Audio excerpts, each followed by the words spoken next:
Our tutorials make your day!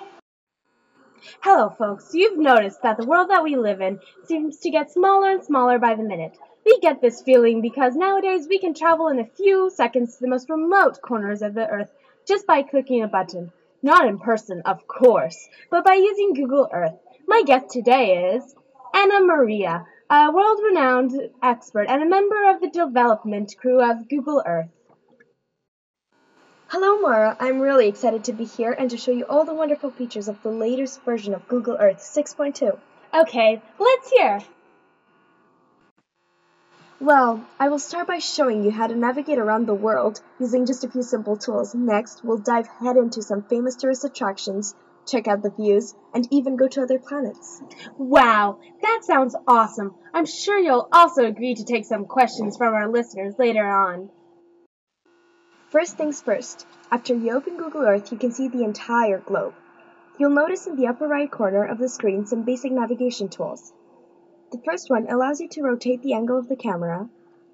The second moves the focus of your screen to left, right, up, or down. You can also do this by using the arrow keys on your keyboard. Oh, I see. And the third must let you zoom in and out, and as you get closer or further from the ground. You are right! You can also use the scroll on your mouse to do the same things. Another cool thing you can do is selecting what you actually see on your screen. In the lower left corner of your screen, you will notice a utility box with a few drop-down menus. When you take one of those items, Google Earth will display your selection.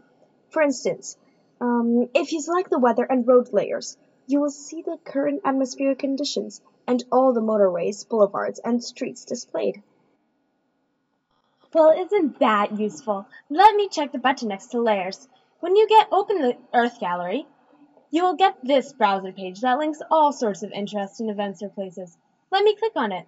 Let's see what happens. Oh, amazing! I just pinpointed the locations of all the areas involved in college basketball tournaments in the U.S. By the way, what's that utility box on the upper left? That is your search box. You can either search using the name of the place you were looking for, or by latitude and longitude. Let me show you. Let's say you want to visit the Washington Monument. You just type in the words, press enter,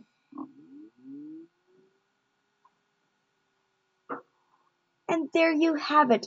The further you zoom in, the closer you are to the ground, up until you get to the street view. And if I use my arrow keys, I can pretty much walk around downtown Washington, D.C. And when I click on the little picture icons, I can see photos other users posted of the actual place. How nice! I feel like as if I'm right there. Now let's try some coordinates.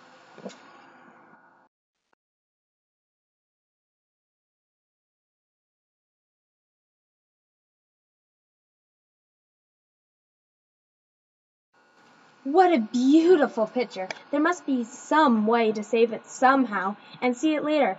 Is that the yellow button on top? Yeah, that's the placemark button. If you click it, a window will pop up and let you save the coordinates and give you your own personalized title to the location.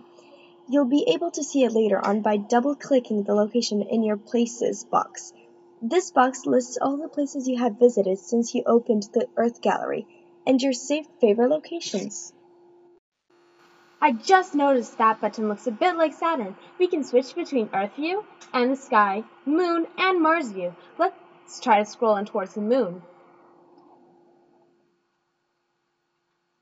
You'll notice some tags that pinpoint the locations of various expeditions.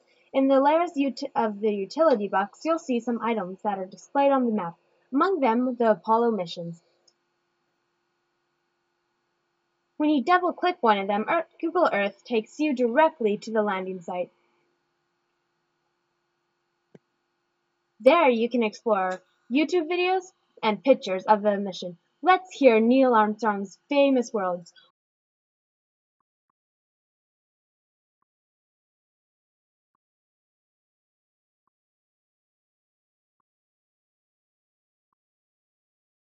And there are even more features. Let me show you how you can have a good laugh and do some wonderful sightseeing at the same time.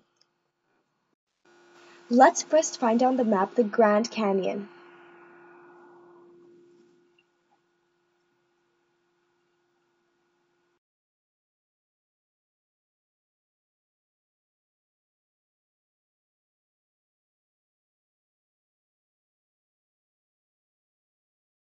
Next, open your Tools menu and click Enter Flight Simulator.